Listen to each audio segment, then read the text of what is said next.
시청자 여러분 안녕하십니까? KBS 9시 뉴스입니다. 여러분 안녕하십니까? 여러분 안녕하십니까? 여러분 안녕하십니까? 여러분 안녕하십니까? 오늘의 주 뉴스입니다. 뉴스룸을 시작하겠습니다. 조중동 조중동이 계속 이렇게 경영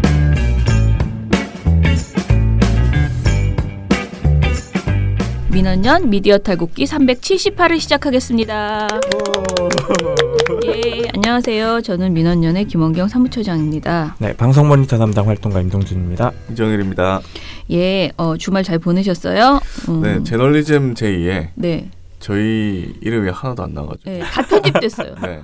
아니 내가 진짜 최욱 씨한테 구박을 받아가면서까지 3번이나 얘기했는데 내 정말 솔직히 말하면 난생 처음으로 어디 가서 그런 소리를 했는데 저희도 앞으로는 네. 안 하기로 하겠습니다. 아, 못 살아 내가. 자, 그러면은 미디어 스크랩 해보겠습니다. 지난주에 화제가 됐었던 것이 있었는데요. 조선일보가 28일째 MBC 스트레이트를 진행하는 주진우 기자가 출연료를 600만 원 받는다. 라고 하면서 과도하다는 지적을 보도했다고 합니다. 저는 또 이런 보도는 못 봤는데. 아니, 그게 SNS상에서 막 돌고 있었어요. 아, 그랬구나. 네, 그런데 여기에 대해서 우리 점심 먹으면서 이 얘기 잠깐 했어요. 그죠? 600만 원 약간 모두 다 침묵했어요. 네. 조선일보가 그렇게 지적을 했으니 이것에 대해서 우리는 어떻게 이제 당연히 뭐라고 해야 될 것 같은데 600만 원 좀 배 아프다 뭐 이런 그런 말도 있었죠. 우리에게. 그렇게 많은 편은 아닙니다. 그렇죠. 예, 그러면서 그 와중에 또 그러면은 뭐 유재석은 얼마 받는데 이러면서 막 소리를 우리가 또 몸값에 대해서 한참 점심시간에 수다를 떨었던 기억이 나는데요. 예, 그래서 주진우 기자가 미디어 오늘과 통화를 했나 보죠. 미디어 오늘 기사에 보면요. 주진우 기자 말이 자기가 TV조선에서 회당 800만 원 이상의 출연료를 제안했는데 내가 안 갔다. 특히 대선 뒤에도 더 줄 수 있다면서 출연을 요청했지만 내가 안 갔다. 유재석급으로 받을 뻔했네. 네네. 예, 그렇게 얘기를 했다고 합니다. 주 기자가 출연 요청 당시 방상훈 조선일보 사장이 꼭 데려오라고 했다고 들었다. 야. 그래 지금 우리한테 안 와가지고 삐져가지고 지금 이거를 보도를 한 것이라는. 났네요. 네. 그런데 사실 TV조선에 갈 리도 없지만 TV조선에 갔으면 MBC 스트레이트 같은 방송이 나오지 않죠. 예, 스트레이트 이게 주진우 기자 혼자 또 잘하는 게 아니고 MBC가 또 굉장히 기자들을 많이 붙여서 투입을 많이 투입을 해서 정말 제대로 된 제대로 구현해내는 그렇죠. 근거를 딱 받쳐서 이렇게 보도를 내주기 때문에 이게 돋보이는 거거든요. 그런 프로그램을 TV조선 기자들과 한다. 그러니까 거기 가면 못 한다니까요. 보도본부 한 라인에 주진우 기자 가운데 앉아 있는 거잖아요. 아니, 얼마나 충격적입니까? TV조선의 삼성광고 끊기겠죠. 그렇죠. 자, 그렇게까지 해주지 않습니다. 그냥 데리고 와서 아무 말 대잔치만 하라고 계속 요구하겠죠. 네. 자, 그리고 또 하나 EBS 관련된 내용인데요. 이것도 굉장히 황당합니다. 그 자유한국당이 참 자유한국당 요즘 정말 열심히 살아요. 그죠? 이상한 것만 참 많이 하고 말입니다. 자유한국당의 김성태 의원이 EBS가 보도 시사 오락 프로그램을 제작할 수 없도록 하는 내용을 골자로 한 한국교육공사법 개정안 이런 것을 대표 발의했다고 합니다. 이 김성태 의원은 원내대표가 아니고 네. 그냥 다른 김성태 의원. 네네. 자, 이번 개정안 발의는요. 지난 7월 종료된 EBS 시사 프로그램 빡치미의 출연자 정치 평양성 논란에서 비롯됐다고 하는데요. 뭐 이 빡치미도 저희가 한번 검토를 했지만 이 정치 편향성 논란이라는 게 참 우스꽝스러울 정도로 사실 양쪽이 다 많이 나왔어요. 그런데 이렇게 이야기를 하고 있더라고요. 근데 대응할 가치도 없다 해서 그냥 지나갔거든요. 그런데 아무튼 보도시사 오락을 모두 하지 말아라. 라고. 교육만? 이게 참 말이 안 되는 소리인데, 그죠? 근데 교육이라는 것이 그러면 다 빼고 그러면 강좌만 하라는 거야, 지금? 우리 뭐 하라는 거야? 강의만 하라는 거죠. 그러니까. 수험생 강의만. 인강 프로인가요, 그러면? 인강스는 정말? 네. 아무튼 이런 걸 했는데요. 그래가지고 지금 막 제가 잠깐 출력을 해왔는데 지금 언론노조 EBS 본부에서는 화가 났습니다. 정말 황당한 방송 탄압이다 이렇게 주장을 하면서 비판을 했고요. 그리고 또 저희가 속해 있는 방송독립 시민행동에서도 논평을 발표를 했습니다. 모두 입을 모아서 한 말은요. EBS의 보도를 전면 금지하겠다는 것이 일단 근거가 빈약하다. 왜냐하면은 EBS 뉴스는요. 애초에 정치 보도가 없고요. 정치 편향성이 당연히 없어요. EBS 뉴스는 주로 심층적인 교육 정보를 집중 보도하고 있습니다. 그래서 교육 관련된 내용은 타사의 뉴스에 비해서 좀 자세히 나오는 편이지만은 이렇게 막 정치 보도 이런 게 없어요. 근데 이걸 못하게 한다는 게 굉장히 웃기는 일이다라는 생각이 들고요. 그리고 뭐 오락도 못하게 한다? 이거는 진짜 말도 안 되잖아요. 그리고 또 좀 이것도 약간 멍청한 주장이었다고 말하는 게 방송법상 방송 분야는 보도, 교양, 오락으로 구분되어 있고요. 시사 프로그램이라는 분야가 없어요. 그런데 이 법안에는 시사 전면 금지 뭐 이런 식으로 써 있거든요. 이게 무슨 소린지 EBS에서 어떻게 없는 시사를 없는 방송 분야를 설정하고 전면 금지하겠다고 한 것인지 이것도 좀 웃기는 소리고요. 아니, 그래서 국회의원이 법을 모르면서 법을 발의하는 게 참 말이나 됩니까? 그러니까요. 예, 그래서 정말 자유한국당이 이런 계약안 진짜 되지도 않을 계약안을 이렇게 왜 이렇게 할까요? 그 EBS한테 궁금하다. 그 빡치미한테 진짜 빡친 거죠. 그리고 사실 EBS가 제대로 방송했을 때 예전에 지식 채널 2가 사실은 그 지식 채널 2 같은 그 짧은 방송이요. 정말 세상을 움직이는 그런 방송이었거든요. 굉장히 화제가 많이 됐었죠. 네. 그리고 사실 그게 왜 좋았냐면은 교사들이요. 수업에 활용하기가 제일 좋은 아주 짧은 콘텐츠예요. 근데 거기에서 인권 문제나 민주주의에 관한 문제 이런 것들을 역사 관련해서. 네, 역사 관련된 거 모든 것은 그냥 단적으로 딱 방송에서 그러니까 그 선생님들이 간단하게 보여주면 이게 메시지가 진짜 그렇죠. 몇 시간 강의한 것보다 맞아요. 훌륭했어요. 그러니까 그런 것들 때문에 EBS를 굉장히 경계했죠. EBS 보도를. 그리고 그게 또 이제 청소년들이 가장 많이 보는 또 방송이 EBS다 보니까 그런 여러 가지를 생각했을 때 항상 이 그 보수 쪽에서는 교육을 장악해야 된다라는 생각을 많이 하잖아요. 그러니까 더더욱이 이렇게 했던 것 같고, 근데 이런 깊은 생각보다는 그냥 빡쳤었다라는 생각이 저는 좀. 그리고 마지막으로 하나 말씀드릴 거는요. 이거는 사실 지난주 금요일인가에 저희가 논평도 냈어요. 네. 근데 방송통신위원회가 방송통신심의위원회에 그 관련된 내용들, 그러니까 방송통신심의위원회가 과거 정부에서 박근혜 정부 시절에 굉장히 말도 안 되는 심의 결과를 중징계 심의 결과를 막 내놨는데 그것들이 재판에 가서 끝까지 가가지고 그냥 심의가 잘못됐다라는 식의 판결이 나온 내용들이 있어요.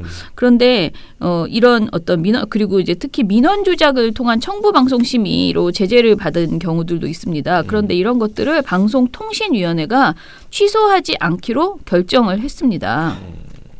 사실 이거는 좀 이해할 수가 없죠. 진짜 방송통신위원회 왜 이러지? 라는 생각이 드는데 이에 대해서 저희가 이제 논평을 내고요. 청부심의로 인한 제재를 취소하지 않은 데 대해서 상식적으로나 법리적으로나 도저히 납득할 수 없다라고 이렇게 발표를 했습니다. 이게 청부심이 아닙니까? 청부심이? 예, 청부심이죠. 네. 그래서 요거와 관련된 내용은요. 저희가 이번 주에 주성치에서 좀 자세히 왜 이게 문제이고 왜 방송통신위원회가 잘못하고 있는 것인지를 좀 조목조목 말씀을 드리겠습니다. 관련된 내용은 이미 보도에서 많이 나왔더라고요. 그러니까 주성치 시간에 좀 설명을 드리는 것으로 할게요.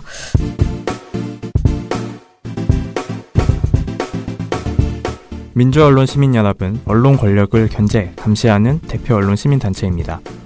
민원연 회원으로 가입이 곧 대한민국 언론을 바로잡는 커다란 역할을 하는 것입니다. 국내 유일한 언론 모니터 시민단체, 100% 시민의 후원으로 운영되는 투명한 단체, 민원연과 함께 대한민국 언론 역사를 바꿔나갑시다. 회원 가입 및 후원 문의 02-392-0181 우리 방송모니터위원회 그러니까 우리 대학생 모임이죠. 대학생이 아닌 분도 조금 있지만 네. 반반인 것 같아요. 요즘은 그죠? 아, 그렇죠. 네. 네, 거의 반반 정도. 예, 몇 저희- 분이세요? 이번에 회원분들이 확 늘어서요. 10대분이 넘어갑니다. 그래서 그래요? 저희 사무처 회의실 자리가 모자랍니다. 아 진짜. 네, 대단하지 회의실 자리가 않습니까? 처음으로 모자랐습니다. 이야. 예, 그래 제가 감동적이라고 사진 찍어놓으라고 감동적이네. 그랬는데 이런 날이 맨날 오지 않을 수도 있으니 이렇게 출석률이 좋은 날은 사진 하나 찍어야 된다 그랬는데 예, 근데 아무튼 방송모니터위원회 보고서가 하나 나왔는데요. 이게 드디어 자 정관영에 진출했습니다. 대박. 야. 그 이야기를 보고서 이야기를 좀 하려고 하고요. 게다가 아이템도 아주 재미있었습니다. 요거 준비 계기 왜 이거를 모니터하게 됐는지 등을 좀 설명해 주시죠. 네, 민원연의 자랑이죠. 방송 모니터위원회가. 그건 한 달여 만에 한 달여 만에 보고서를 냈는데요. 네. 이 보고서 준비 계기가 뭐냐? 준비 계기는 접니다. 여기서 살짝 깔때기를 대고요. 네, 본인의 아이디어였습니까? 네, 제 아이디어였습니다. 이게 제가 이 한 끼 줍쇼 저희가 이제 아이템 회의를 하다가 몇 가지 안이 나왔어요. 앞서 얘기했던 KBS 저널리즘 제의도 나왔었고요. 그랬는데 거기 하지 말까 이야기. 네. KBS 모 프로그램, 모 프로그램을 하겠습니다. 네, 모 프로그램이 나왔었는데요. 제가 요 집에서 TV를 보다가 이 주말에 이 채널을 돌리는데 한 끼 줍쇼를 하더라고요. 그래서 JTBC에서 보는데 JTBC가 채널이 여러 개 있는 거 아시죠? 네. JTBC가 있고 JTBC 2구, 네, 맞습니다. 네. 굉장히 여러 가지가 있는데 제가 JTBC에서 분명 한 끼 줍쇼를 봤는데 굉장히 잘 사는 동네가 나오더라고요. 네.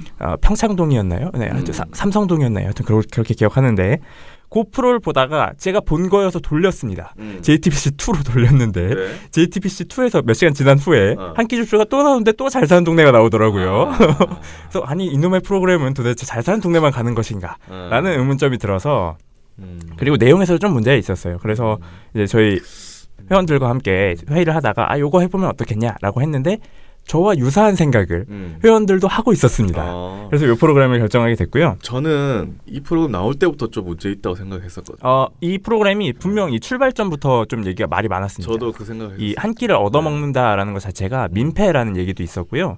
중간에는 이경규 씨가 이 집을 이렇게 싹 다 보여줘요. 방송에서. 이 촬영을 하면서 뭐 방이 뭐 어디 있고 뭐 집에 거실에 뭐가 있고 막 이런 거 다 보여준단 말이에요. 그러면서 이제 밥을 먹으면서 질문을 하는데 무슨 얘기를 했냐면 은행 대출이 좀 끼어 있습니까? 막 이런 질문을 해요.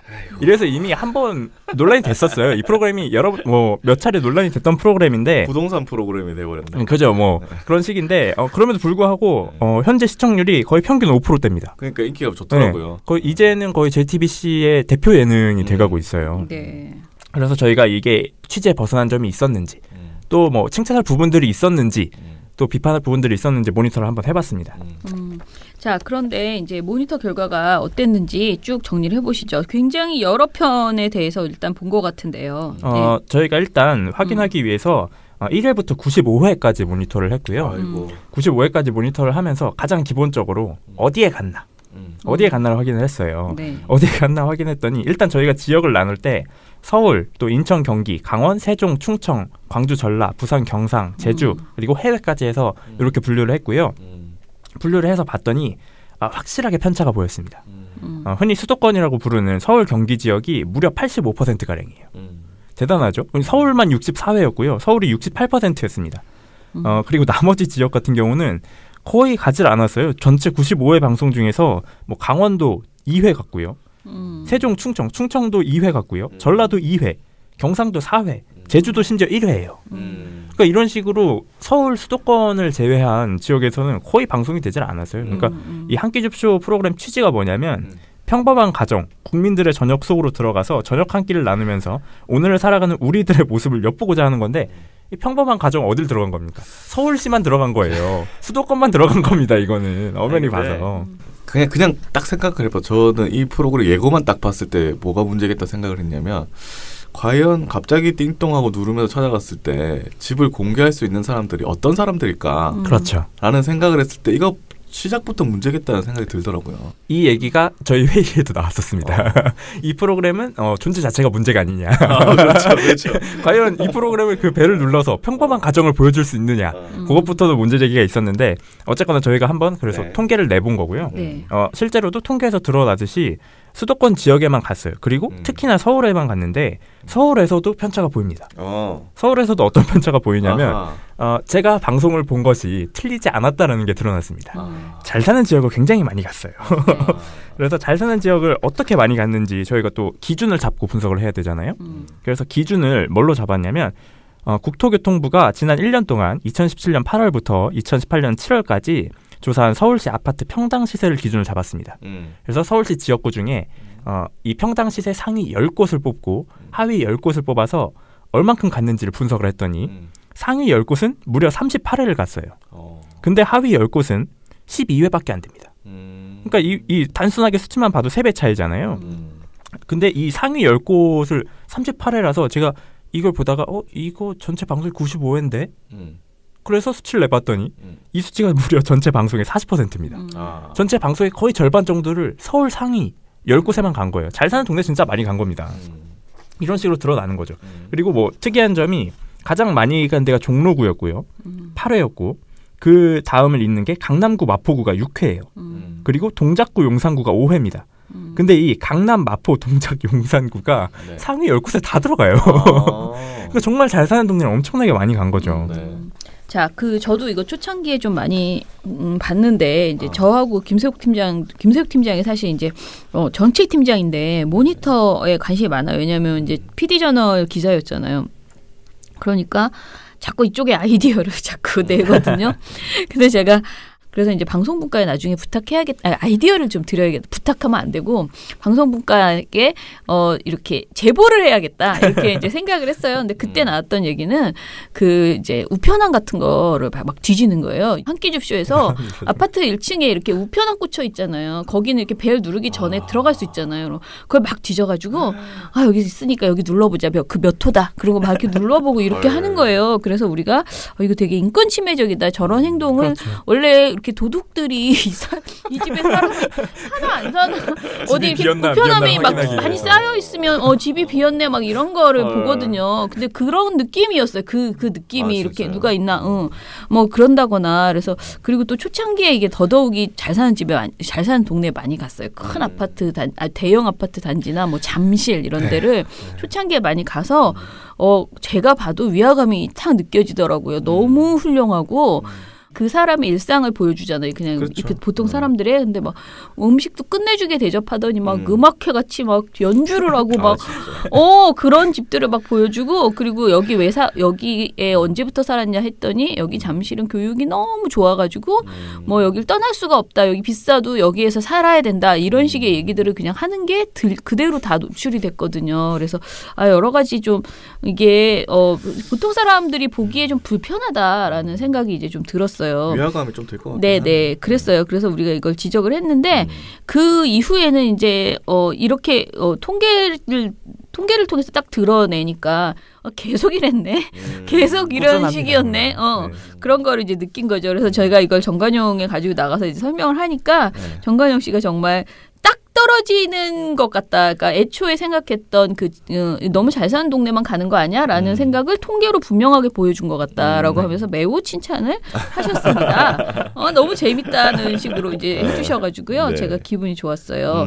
자, 그런데 이렇게 통계만으로만 우리가 얘기하진 않고 이제 제가 지금 말한 것처럼 초창기에는 주로 막 위화감 조성한다거나 그리고 막 우편함 뒤지고 막 잘 사는 집을 찾기 위해서 왜냐면 잘 살아야 한 끼 줄 것 같으니까 그렇죠. 막 그런 것들을 막 했거든요. 문 열어줄 가능성이 그렇죠. 높죠. 예, 그랬는데 자, 그 이후에 지금 이번 모니터 결과에서도 문제점들이 좀 드러났죠.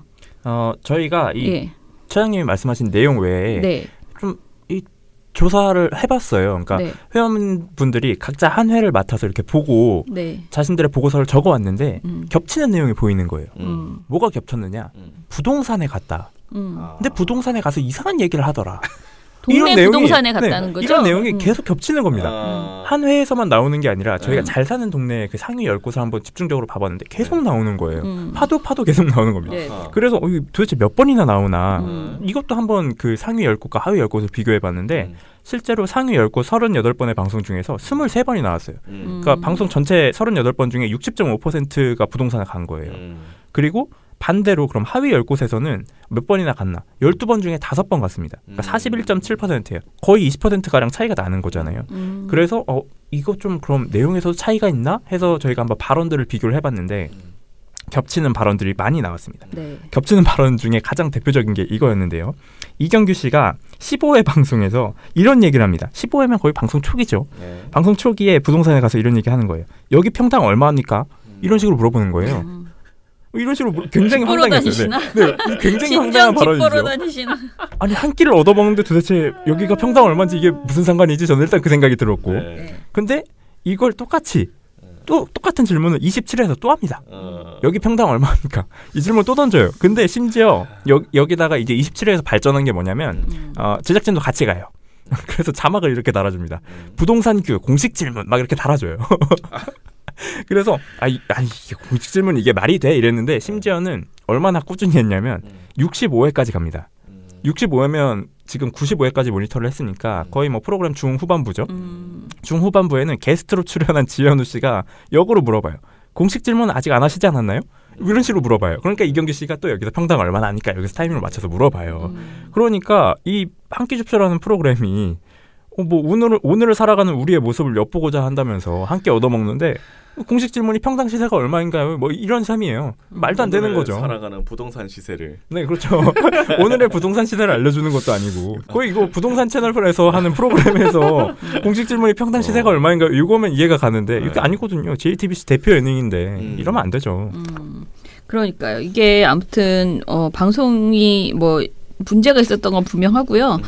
제가 또 정관용 씨 얘기를 하면, 본인이 생각하기에 이런 지적들이 굉장히 유의미하다. 왜냐면은, JTBC가 이런 얘기를 듣고 지금 가장 좋은 인기 있는 예능이라고 하니까, 우리가 좀 남들이 보기에 그렇게 보였구나. 우리가 그냥 막 그렇게 다녔는데 이제 프로그램을 위해서 재미를 위해서 밥을 잘 얻어먹기 위해서 잘 사는 집으로 주로 공략을 하고 다녔는데 이게 이런 위화감을 주는구나라는 것을 메시지를 시민단체들이 또 특히 대학생들이 이렇게 그러니까 젊은 친구들이 이렇게 생각하는구나라는 지적을 듣고 귀담아 듣고 좀 방송의 방향성이 바뀌어야 되고 특히 이경규 씨가 이제 굉장히 그냥 뭐랄까 보통 사람들이 이런 질문 많이 하죠. 평당 뭐 여기 얼마입니까? 뭐 평당 얼마입니까? 그죠. 이런 얘기 많이 하죠. 예, 그런데 이게 방송이기 때문에 그렇게 함부로 자꾸 이게 집값에 대해서 얘기하고 이 동네 뭐가 좋아요? 이게 대충 어느 마을에 가서 이 마을에 무슨 자랑이 있나요? 이렇게 묻는 게 아니에요. 그냥 정말 얼마인지 궁금해서 물어보는 거거든요. 이분은. 아주 속된 질문들 위주로 하거든요. 그래서 이런 것들이 국민들에게 굉장히 불편함을 줄 수 있다라는 것들을 좀 알고 좀 수정했으면 좋겠다라는. 요게 이런 멘트가 정말 많아요. 저희가 회의를 하다가 나온 건데 네. 청담동에 갔는데 네. 집을 이렇게 지나가다가 쓰레기통을 본 거예요. 근데 샴페인병이 있었던 겁니다. 그러니까 막 이런 얘기를 해요. 아, 청담동은 쓰레기도 샴페인병이 나온다. 어머. 이런 얘기를 합니다. 참. 진짜 황당한 얘기들이 많아요. 그거 외에도 이경규 씨 태도가 정확하게 보이는 게 8회에서 이경규 씨가 뭐라고 하냐면 대저택 및 고급 빌라를 위주로 하고 안 되면 마구잡이로 눌러 막 이렇게 말해요. 대놓고 이제 대저택하고 고급 빌라를 가고 싶다라는 걸 드러내는 거죠. 네. 이것뿐만 아니라 67회에서는 성북동이 나오는데 성북동에서는 또 동네를 소개하면서 자막이 문제가 됩니다. 이 북악산 자락의 대저택들과 소시민들의 삶이 공존하고 있다. 막 이런 얘기를 해요. 그러니까 같은 동네 내에서도 부촌과 빈촌을 막 나누는 겁니다. 근데 이게 가장 심했던 게 저희가 문제로 했던 게 보고서에도 사진으로 저희가 넣었습니다만 10회 이태원 편인데 이태원 편에서는 큰 집 오니까 쫄린다 막 이런 얘기해요. 막 벨 무서워서 못 누르겠다고 이런 얘기 하는 거예요. 아까는 막 뭐 대저택하고 고급 빌라 위주로 하라더니 하여튼 웃긴데 이거 뭐 강호동 씨가 발언했던 걸로 기억합니다. 근데 저희가 이 발언도 문제지만 더 큰 문제는 이 자료 화면이라고 생각을 했습니다. 자료 화면이 어떻게 돼 있냐면 대저택하고 주택가를 이렇게 나눠놨어요. 굉장히 황당한 게 대저택하고 이렇게 선을 그어놨습니다. 주택가를. 그래서 주택가에는 아파트 그림들이 막 있고요. 그리고 주택가라고 써 있어요. 그리고 이렇게 선을 그어놓은 다음에 대저택에는 이렇게 뭐 그냥 집 모양이 있고 대저택 이렇게 되어 있습니다. 그럼 이게 뭐예요? 도대체 같은 이태원 안에서도 대저택 구간이 따로 있고 주택가 구간이 따로 있습니까? 그냥 주택 구간인 거잖아요. 우리가 이렇게 나누지 않잖아요. 주택 구간 주택 구간이고 상가 구간 이렇게 나누잖아요. 근데 이렇게 나누는 건 대놓고 잘 사는 동네 못 사는 동네 나누는 거거든요. 네. 그러니까 이게 프로그램 내에서 재미를 줄 수는 있어요. 그러니까 잘 사는 집에 가면 볼 게 많겠죠. 그죠. 우리가 그동안 집에서 못 봤던 것들이 있잖아요. 네. 뭐 대형 그랜드 피아노가 있거나 막 이런 게 있을 수 있잖아요. 음. 근데 그거는 방송의 재미로선 쓸 수 있겠지만 취지하고는 말이 안 되는 거죠. 평범한 가정입니까 그게? 그 만약에 함께 줍쇼가 진짜 왔다 하면 내가 열어줄 수 있는가라고 생각을 하면 저는 안 열어줄 것 같아요.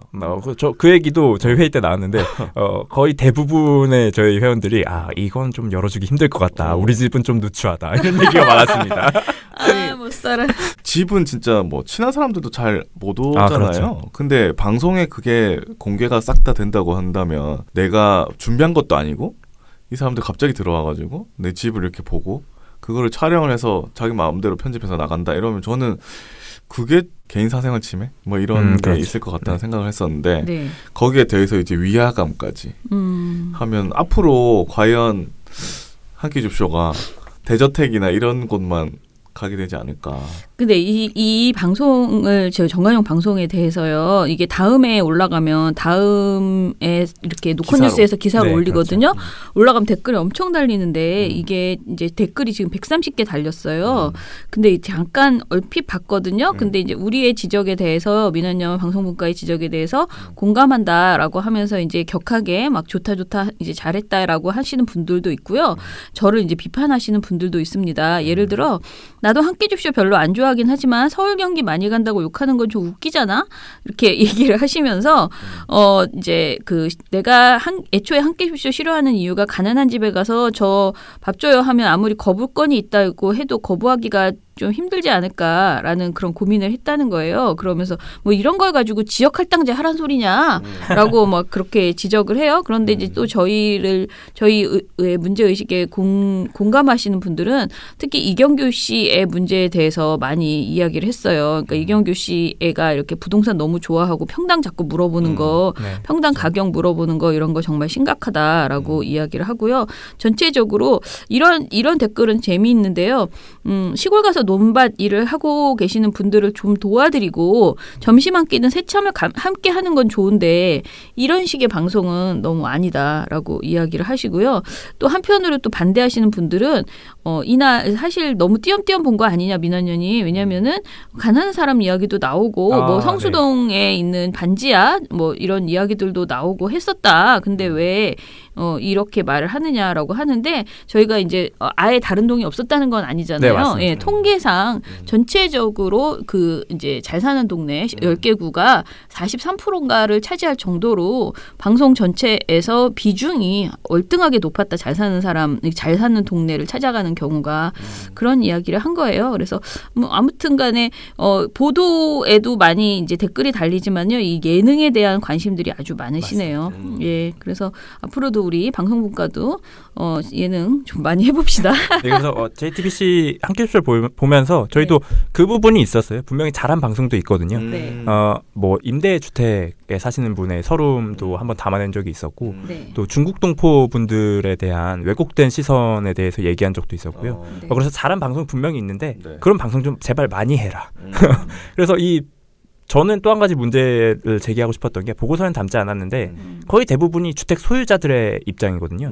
그러니까 분명히 서울시에도 서울시를 많이 할 거라면 서울시에도 집이 없는 사람들이 많고 무주택자로 사시는 분들이 많은데 그분들의 입장을 대변하는 방송이 됐으면 좋겠습니다.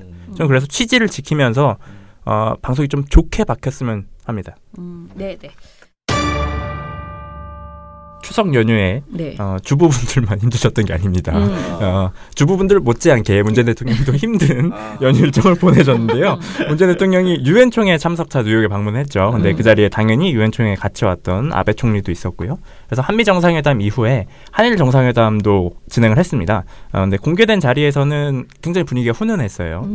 이 아베 총리가 북일 관계를 좀 풀어달라, 그리고 납치자 문제 해결해달라 이런 부탁을 했거든요. 그래서 문 대통령이 총리님의 메시지도 김정은 위원장에게 충실하게 전달을 하고 그에 대한 답을 들었습니다라고 말을 했고요. 그러니까 아베 총리가 이 얘기를 듣고 나서 납치 문제를 포함해서 북일 관계에 대해서 언급을 하신 데 대해서 감사의 말씀드리겠습니다. 뭐 이러면서 굉장히 훈훈한 분위기였어요.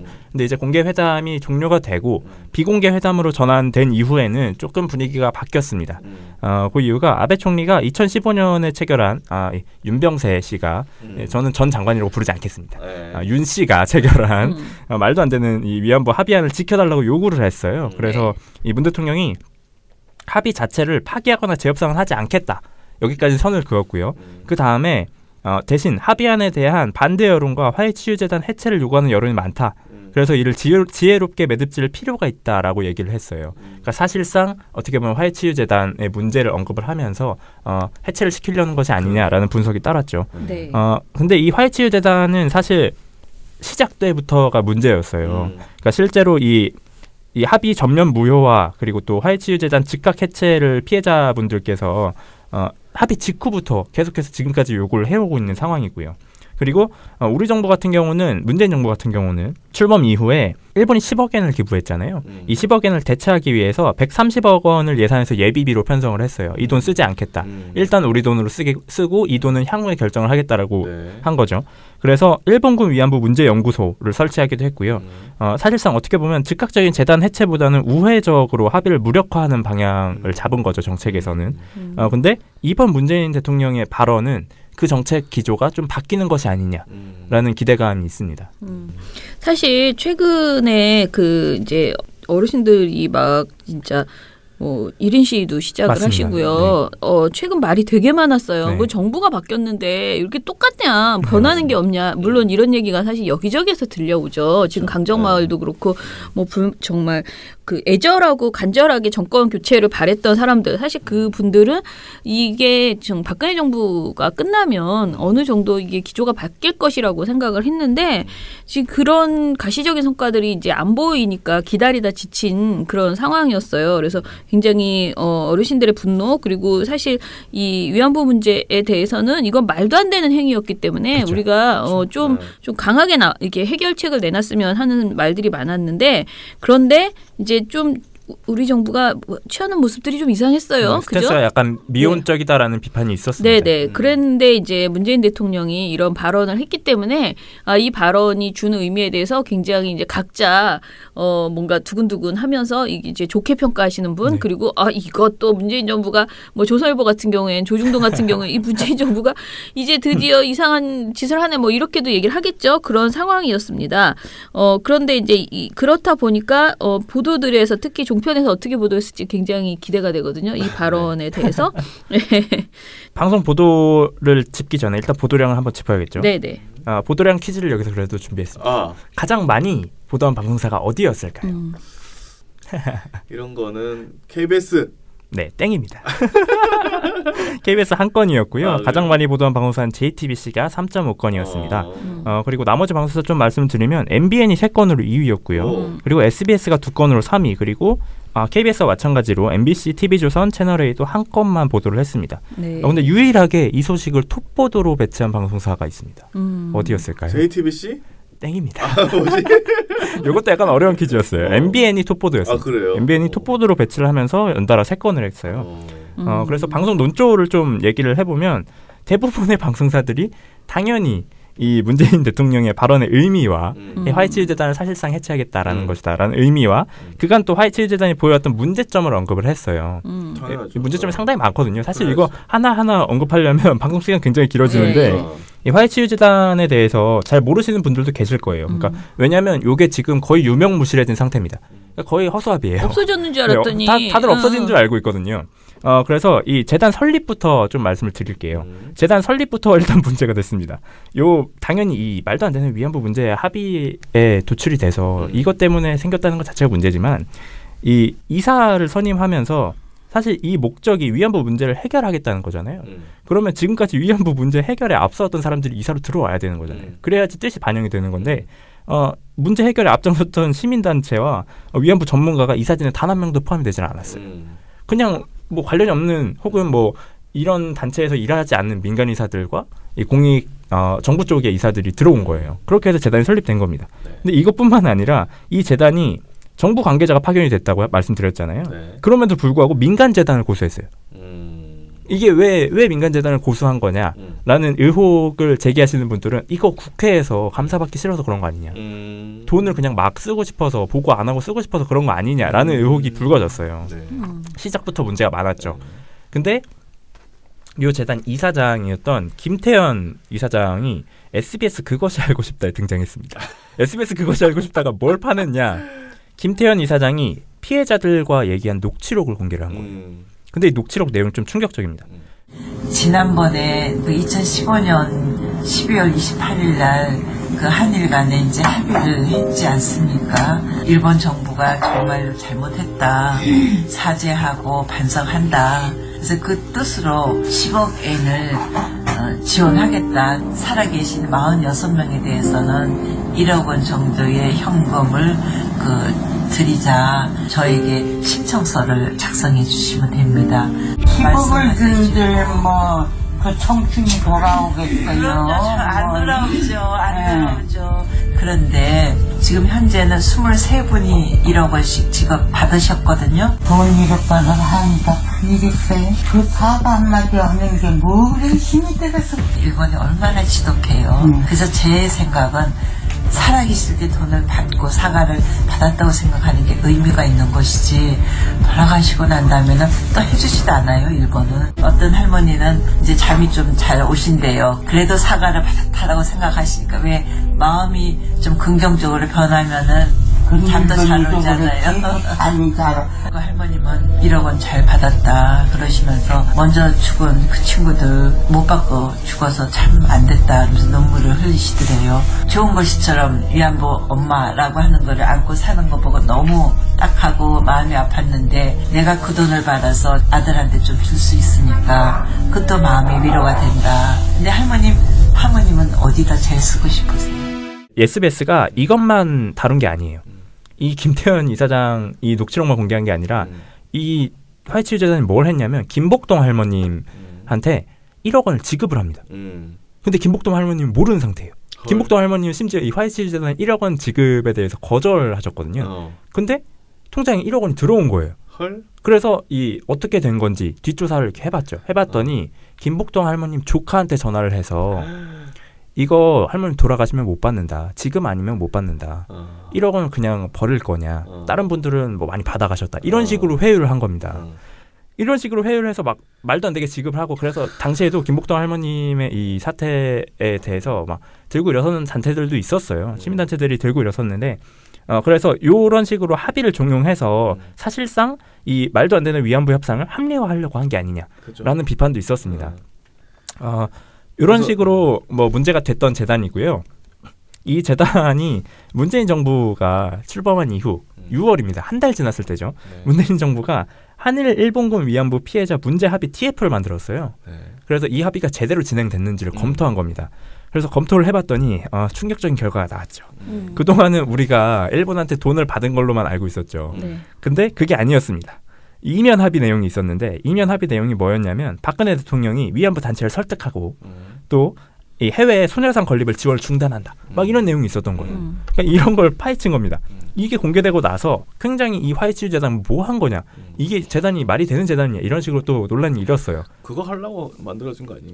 근데 사실상 그렇죠. 목적이 드러나 버린 거죠. 여기서. 그거 하려고 TF에서. 그래서 논란이 커지니까 이 이전에도 이 TF가 발족되기 전부터 민간 이사들이 몇 명씩 그만뒀어요. 사임을 했는데 7월 달에는 이사장이 그만둡니다. 김태현 이사장이 사임을 했어요. 네, 그러고 나서 연말까지 이 정부에서 파견된 이사를 제외하고 민간 이사들이 줄줄이 사퇴를 해서 다 사임을 합니다. 그래서 흔히 말하는 저희 민원연도 총회를 하면 정족수가 필요하잖아요. 근데 이 정족수가 채워지질 않는 이사회가 된 거예요. 그러니까 사실상 유명무실해진 거죠.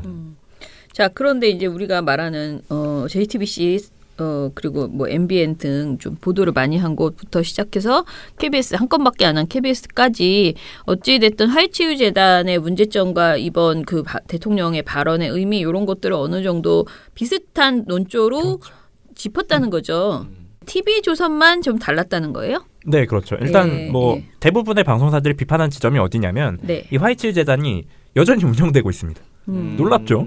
이걸 뭐 8월 15일 날 한국일보가 단독 기사로 하나 냈는데요. 기사 제목이 활동 중단한 화이치유 재단 월 평균 인건비만 1,940만 원입니다. 그래서 한국일보가 뭐라고 비판하냐면 일감은 없지만 재단 운영은 계속되고 있다.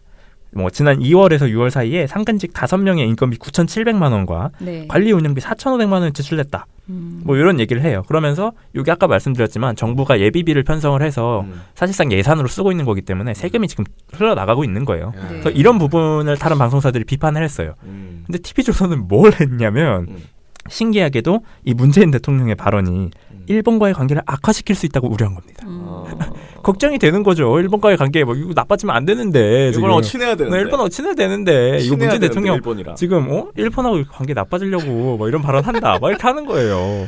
그래서 이 발언이 이 보도 시작부터 나옵니다. 네. 신도구 앵커가 뭐라고 말을 하냐면 문재인 대통령은 아베 일본 총리와 가진 정상회담에서 박근혜 정부 당시 한일 위안부 협상으로 출범한 화해치유재단의 사실상 해산을 통보했습니다. 이렇게 되면 한일 관계는 더 불편해질 가능성이 있는데 아베 총리는 유엔 총회 연설에서 북한과의 국교 정상화 의지를 보였습니다. 김정우 기자입니다. 알 수가 없잖아요. 그러니까 왜 이미 나오지? 보도가 여기서부터 이상해요. 시작부터. 일단 화해치유재단 해산은 한일 관계 악화라고 프레임을 일단 더 씌워요. 그럼 다음에 아무 문제가 없는 위안부 문제와 전혀 관련이 없는 아베 총리의 북한 관련 발언을 막 소개를 하는 겁니다. 뭐지? 진짜 이해할 수 없는 리포트잖아요. 근데 기자 리포트도 똑같아요. 아베 신조 일본 총리가 유엔 총회 연설에서 북한과의 국교 정상화 의지를 보였습니다. 김정은 위원장과도 만나겠다고 했습니다. 뭐 아베 총리가 바뀌었어요. 우리 아베가 달라졌어요. 뭐 이런 거 보여주는 겁니다. 아베 칭찬하고. 네. 네. 그러면서 이 아베 총리 발언을 보여줘. 아베 총리가 뭐 달라진 발언을 했어요. 근데 김정은 위원장과 직접 마주할 용의가 있습니다. 뭐 이런 얘기도 했고요. 달라진 발언을 했어요. 막 이런 얘기를 보여준 다음에 뭐 기자가 한 번 더 얘기를 하는 거예요. 북한이 가진 잠재력이 발휘되도록 도움을 아끼지 않겠다고도 했습니다. 이런 얘기를 아베 총리 얘기를 기자가 설명을 해주는 거예요. 자막으로 띄우고 아베 총리가 북일 관계를 정상화하겠다. 이것 봐, 아베 달라졌지? 아베 대단하지? 막 이런 식으로 띄워준 거예요. 그런 다음에 네. 사실상 아베 총리 중심으로 보도를 한 다음에 문재인 대통령이 여기에 거의 뭐 숟가락을 얹듯이 들어옵니다. 네. 숟가락을 얹듯이 들어와요. 그러니까 아베 총리가 이렇게 북일 관계를 정상화하겠다고 했는데 우리 문재인 대통령도 뭐 거기에 곁들여줬어요. 뭐 이런 식으로 들어와요. 그래서 문재인 대통령이 문재인 대통령도 아베 총리를 만나 북일 정상회담 성사를 돕겠다고 말했습니다. 북일 관계의 정상화가 반드시 필요하다고 생각하며 또 북일 정상회담이 성사될 수 있도록 적극 투표하고 아베 총리의 이 북일 관계 정상화 발언을 보여주고 문재인 대통령 발언을 비판하기 위해서 보여준 겁니다. 그러니까 아베 총리는 한반도 평화 또 이 북한과의 관계 정상화를 추구하고 있는데 문재인 대통령이 이 화해치유재단을 해산하겠다고 발언해서 한일 관계를 지금 악화시키려고 이런 발언을 했다. 이런 식으로 비판이 가는 거예요. 문 대통령은 아베 총리에게 화해치유재단을 사실상 해산할 방침을 전했습니다. 국내적으로 재단 해체를 요구하는 목소리가 높은 현실에 대해 설명을 했습니다. 아베 총리가 위안부 합의에 착실한 이행을 요구하자 문 대통령은 화해치유재단이 사실상 기능하지 못하고 있고 지혜롭게 매듭 지을 필요가 있다고 말했습니다. 일본 정부는 문 대통령의 언급에 논평을 자제했습니다. 한일 관계가 다시 냉각기를 맞을 수 있다는 우려도 나옵니다. TV조선 김종우입니다. 뭐 우려가 있습니다. 뭐 이런 얘기를 하고 그럼 이 우려가 도대체 어디서 나온 건지 TV조선 생각인지 아니면 시민들의 여론인지 아니면 전문가들의 분석인지 뭐라도 보여줘야 되잖아요. 아무것도 없이 이렇게 끝납니다. 보도가. 땡이에요 이게. 기자 생각이네. 그냥 상식적인 땡입니다. 생각인 거지. 자기 머릿속에 있는. 나는 그렇게 생각해 뭐 이런 거죠. 그런 거지. 예. 비과학적인. 그렇게 치면 예. 북한이 일본 비판한 그 방송 보셨어요? 아 북한은 정말 뼈를 때리면서 완전 이거는 거의 뭐 가증스럽게 놀아대는 간악한 쪽발이들을 가만두어서는 안 된다. 아직 정신을 덜 차리고 못되게 나오는 일본 놈들에게 단단히 본때를 보여줘야 한다. 오만망자한 아베는 과거를 오물쪽에 버리고 세계의 평화와 안전에 적극 기여하겠다는 요소를 늘어놓았다. 아베 몰골을 통해 파렴치하고 단특하고 악착스럽게 이를 데 없는 사무라이 악종들의 집합체에 지나지 않는다는 것을 다시금 실감하면서 경악과 분노에 치를 떨고 있다. NHK 방송에 미친 망동은 외로운 섬나라 정치 난쟁이들의 단말마적인 발악에 불과하다. 제 아무리 구린내 나는 쓰레기를 보자기에 싸서 미친 개 나발을 불어대도 쓰레기는 오물통으로 가기 마련이다. 아베 패당은 특대형 반인륜 범죄인 성노예 범죄를 덮어버리려고 그처럼 지랄 발광하고 있는 것입니다. 일본의 정치가들은 우리 과거 피해자들과 유가족들 앞에 무릎을 꿇고 용서를 빌어야 할 것이다. 2018년 4월 25일 평양. 북한 정말 강하게 비판하기 때문에 그거는 뭐 별말 없네. 네. 되게 웃기죠. 일단 이렇게 비판을 하고 나서 제가 이 보도를 다 보고 나서 굉장히 이상했던 부분은 아베 총리가 너무 많이 나와요. 이 보도에. 도대체 아베 총리가 얼마나 나오는 거야. 그래서 궁금해서 제가 초를 세봤어요. 이 보도가 1분 46초짜리 보도인데 앵커 멘트, 신동국 앵커 멘트가 23초입니다. 그리고 아베 총리가 바로 나오죠. 아베 총리가 이 보도에서 총 얼마나 나오느냐. 29초 동안 나와요. 그럼 문재인 대통령은 도대체 얼마나 나왔지? 우리나라 분명히 TV조선도 그래도 우리나라에서 하는 방송사인데 문재인 대통령 얼마나 나왔지? 세봤어요. 9초 나옵니다. 김의겸 대변인 그래도 문재인 대통령 입장이니까 얼마나 나왔지? 3초 나왔습니다. 합치면 12초죠. 아까 말씀드렸다시피 아베 총리 29초예요. 2배가 넘습니다. 이미 이것부터 TV조선 이상해요. 정체성이 이미 의심이 돼요. 이게 일본 방송인가? 한국 방송인가? 대단하다. 말도 안 되잖아요. 그래서 제가 일본 언론은 도대체 어떻게 보도를 했나 궁금해서 또 비교를 해봤어요. 찾아봤습니다. 근데 아니나 다를까 연합뉴스가 일본 언론을 가지고 리포트를 하나 썼더라고요. 제목이 이겁니다. 다운표 치고 한일 관계 새 불씨될 것. 일본 언론 위안부 재단 해산론 경계. 이것만 봐도 일본 언론이 지금 굉장히 부정적이라는 걸 알 수 있죠. 그래서 좀 세부 내용, 일본 언론 세부 내용을 말씀드리면 니온 게이자 신문을 연합뉴스가 따왔는데 이 니온 게이자 신문은 일본에서도 거의 중도 보수 정도로 평가를 받는 신문이에요. 니온 게이자 신문이 일본은 화해치유재단에 10억 엔을 출연하고 다수 위안부 피해자가 재단을 통해 지급금을 받아갔다. 해산되면 출연금이 공중에 붕 떠서 한일 간 위안부 합의가 유명무실해질 우려가 있다. 이런 얘기한 거예요. 그 TV조선이 말했던 우려 어디서 나왔냐? 일본 언론에서 나왔어요. 일본 언론에서 나왔습니다. 근데 희한하네. 이게 중도 보수 언론에서만 하는 게 아니에요. 일본의 도쿄신문, 여기는 거의 중도 진보 정도로 평가받는 신문인데 도쿄신문은 재단의 해산은 한일 위안부 합의 수정으로 이어지면서 한일 관계에 악영향을 줄 우려가 있다. 여기서도 우려가 나옵니다. 일본은 중도, 보수, 진보 따지지 않고 다 우려하고 있는 거예요. 그러니까 TV조선은 이 우려 어디서 따왔냐면 일본 언론에서 따온 거예요. 그러니까 TV조선 논조하고 정확하게 일치하잖아요. 딱 봐도 TV조선 지금 이 정도면 정체성 의심을 받아야 됩니다. 이거 거의 일본 방송이에요. 그러니까 우리 댓글에 누가 산케이 서울지사냐고 그렇게 산케이 서울지사지 열심히 돼요. 그렇게 올리셨던데 빵 터졌어요. 그 댓글을 보고 정말 정확하게 보고서를 그 한마디로 정의한 그런 내용이었습니다. 자, 그래서 뭐 전체적으로 봤을 때 타 방송사하고 너무 달랐다는 거죠. TV조선 수준의 보도들이 딴 방송에 있었어요. 채널A는 이 정도 이게 아니었어요? 진짜 말도 안 돼요. 그러니까 채널A가 항상 정보에 비판적이잖아요. 근데 채널A마저도 보도 내에서 무슨 얘기를 하냐면 이 채널A 보도에서 김민지 기자가 읽은 건데 김민지 기자 사실 상당히 문제 있는 기자입니다. 유명한 분인데. 이 정치데스크에 출연하시죠. 어쨌거나 김민지 기자도 이 얘기를 해요. 일본 정부가 출연한 10억 엔으로 지난 2016년 설립된 화해치유재단은 지금까지 92명의 피해자에게 위로금 44억 원을 지급했지만 상당수 위안부 피해자와 여성단체를 중심으로 해산을 요구하는 목소리가 끊이지 않았습니다. 이에 따라 올해 1월부터는 별다른 활동 없이 상주 직원 인건비로 매달 1,900만 원이 지급돼 왔습니다. 이런 부분을 지적을 해요. 그래. 이 화해치유재단이 문제가 많은 재단이고 그래. 거의 세금만 축내고 있는 재단이라는 걸 지적을 한 뭐 거예요. 이런 거 비판해야지. 이런 걸 까야죠. 이런 걸. 세금이 축나고 있는데 지금. 세금 좋아하잖아 지금. 이런 걸 깐 거예요. 채널A도 이 정도 수준을 한 겁니다. 야, 채널A도 이 정도 하는데 참. 그리고 가장 열심히 보도했던 JTBC는 안나경 앵커가 이 화해치유재단의 문제점을 아주 조목조목 짚었어요. 어떻게 짚었냐면 가장 먼저 이 김태현 이사장이 JTBC하고 인터뷰를 했어요. 이 재단에 출범하기 전에. 맞아요. 네, 그래서 뭐라고 말했냐면 위원회를 이끌던 성신여대 김태현 명예교수는 뉴스룸에 출연해서 재단의 성격을 이렇게 설명했습니다. 일본이 10억엔을 출연을 하고 우리가 사업을 하면서 지금 할머니들의 그런 많은 그 한을 풀어드리고 한일 간에 합의한 것이기 때문에 한을 풀어드린다고 했지만 정작 할머니들은 거짓 사과와 돈을 바라지 않는다면서 명백한 거부 의사를 밝혔습니다. 시민들 역시 밀실에서 이루어진 10억엔짜리 합의를 용납할 수 없다면서 반발했고 직접 돈을 모으자면서 정의기억재단을 설립했습니다. 그리고 한 시청자분은 모금운동의 미랄로 써달라면서 1,945만 원을 뉴스룸에 보내오기도 했죠.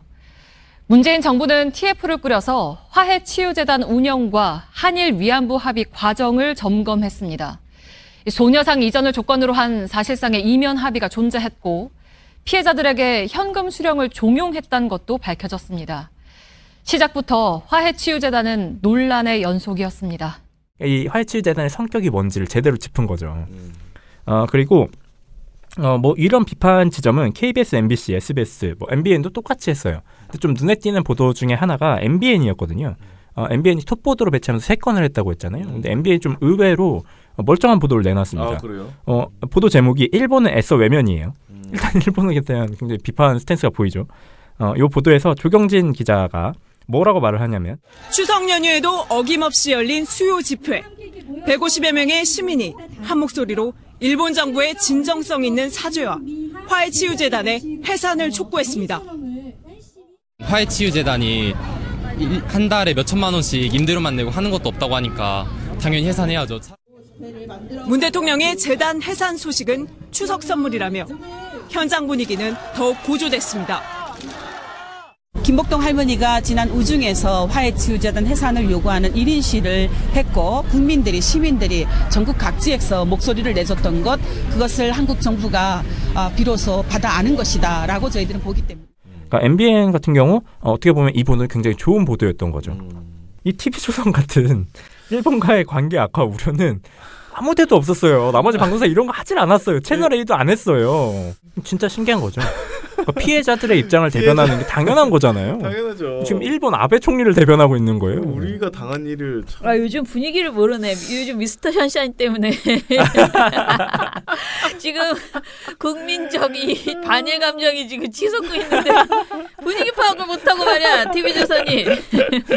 김효성 씨가 열연하신다는. 아무튼 그 방송 때문에 어떤 특히 젊은 세대들이 그렇죠. 반일 감정이 많이 보기 때문에 지금 끌어오르고 있는 이런 상황에서 지금 TV조선이 주책을 이렇게 떨었습니다. 진짜 말도 안 되는 보도입니다. 진짜 이거는. 진짜 말도 안 되네요. 일본하고 친하신가 봐요. 아니 어떻게 기자가 미스터 현샤인부터 좀 일단 보시라고. 진짜 이거 TV조선 크게 혼나야 됩니다. 이 보도를 보고 모든 국민분들이 분노를 해서 TV조선을 크게 혼내줬으면 합니다. 저는. 아니 이것뿐만 아니고 할 게 많은데 분노할 거 많은데 아무튼 뭐 분노 안 하는 저 위에 분들이 있으니까 그렇죠. 그럴 수 있겠죠. 네, 방심이나 방심이도 이걸 보고 분노를 해야 돼요. 분노 안 할 겁니다. 아마. 이것도 문제 없으면 기각시키기만 해봐. 저는 문제 없으면 봅니다. 이게 요즘 같아서는 좀 그럴 것 같죠? 네.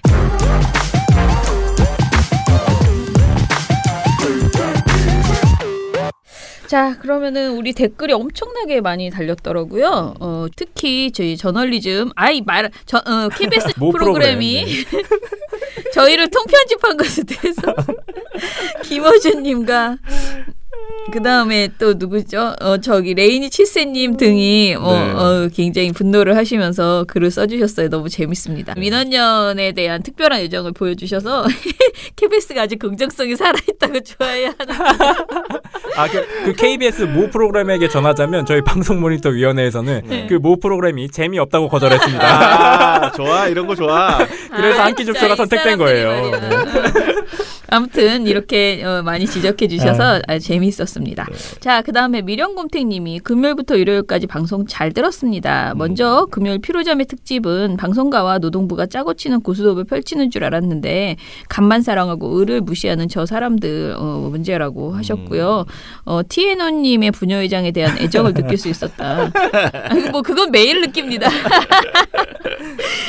그리고 민원연 굿즈에 대해서는 볼펜 세트, 민원연 로고와 글씨를 받고 텀블러에는 언론을 감시하는 매눈, 나쁜 언론 혼내고 좋은 언론 칭찬하는 부드러움과 카리스마 이렇게 써달라고. 오, 멘트 괜찮네요.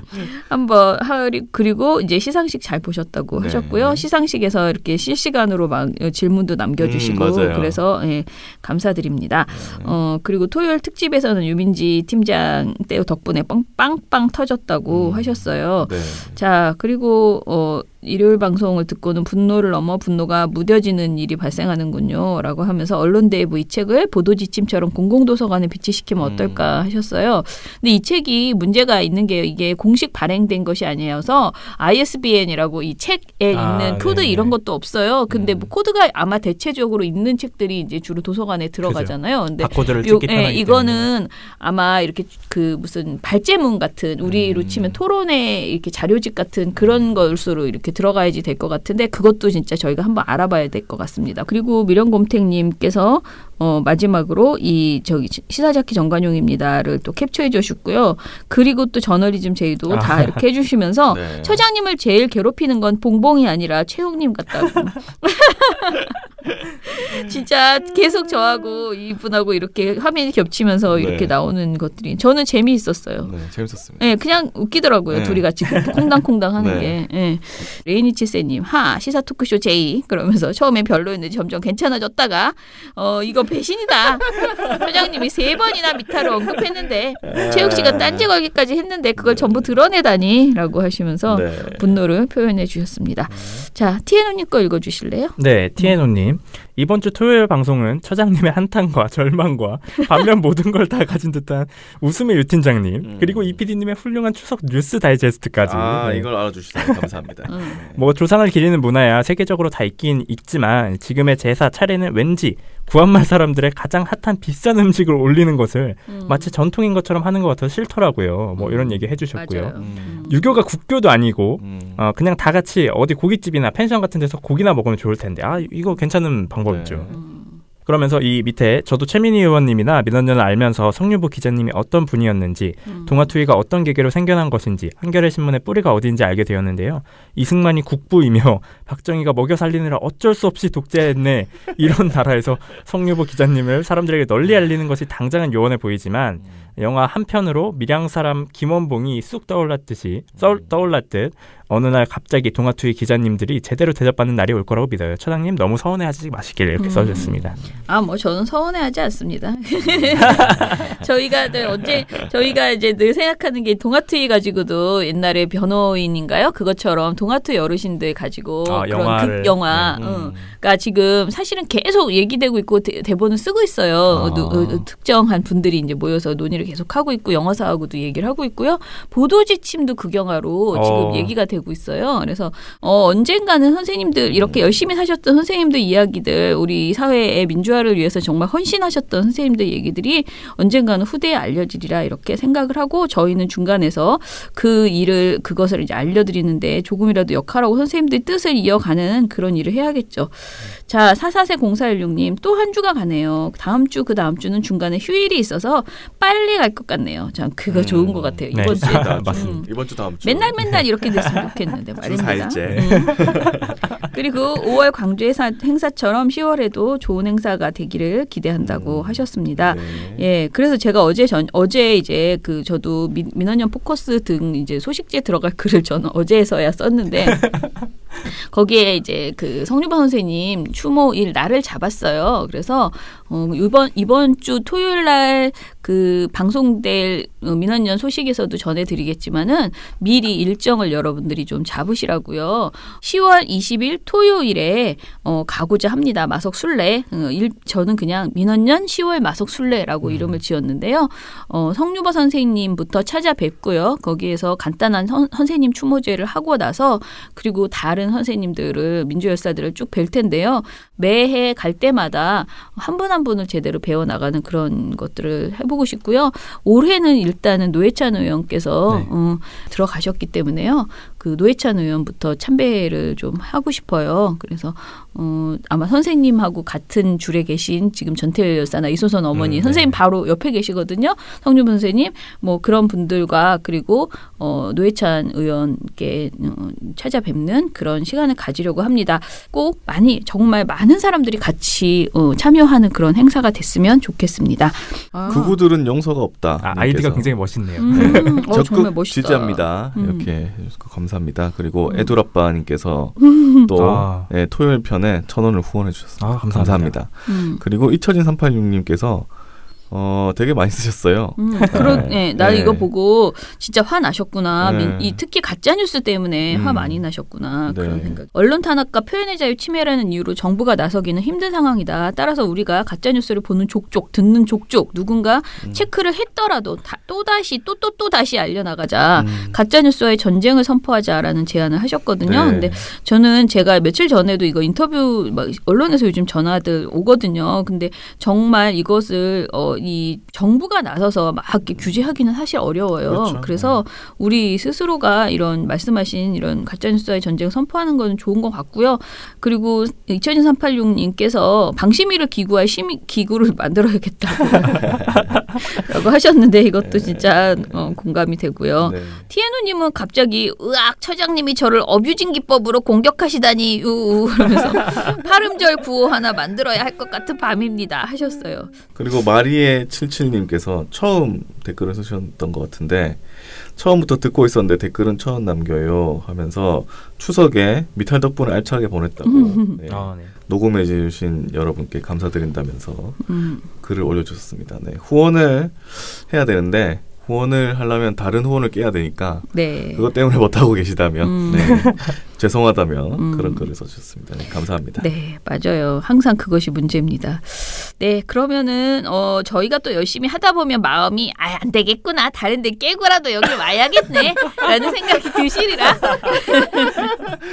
그날이 올 때까지 열심히 방송을 진행해 보겠습니다. 그리고 유튜브에도 댓글을 많이 달아주시거든요. 그래요? 다 보고 있으니까 제가 다 보고 있으니까 요약해가지고 한번 날 잡아서 자꾸 좀 알려주세요. 청취자 여러분 감사합니다. 그러면은 민원연 미디어 태국기 내일은요 우리 업무 활동과 같이 신문 모니터 진행해 보겠습니다. 민원연의 미디어 태국기는 내일도 열심히 다뤄드리겠습니다. 탈탈탈 안녕. 네, 오늘 뉴스데스크 마치겠습니다. 시청해주신 여러분 채널 A가 함께합니다. KBS 9시 뉴스 오늘 순서 모두 마치겠습니다. SBS는 앞으로도 끝까지 파헤치겠습니다. 오늘 8시 모두 마치겠습니다. 시청해주셔서 고맙습니다. 뉴스팔 여기서 마치겠습니다. 저희들은 내일도 최선을 다하겠습니다. 여러분 고맙습니다. 탈탈탈 안녕.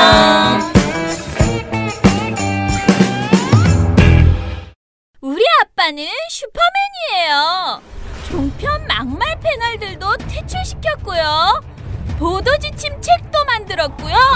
KBS, MBC 적폐의 사진도 퇴출시켰고요. 언론교육도 하고요. 매일매일 방송과 신문을 감시해요. 너희 아버지 뭐 하시는데? 민원연 후원해요. 언론을 정상화시키는 확실한 길. 한 달에 10,000원 민원연 후원으로 가능합니다.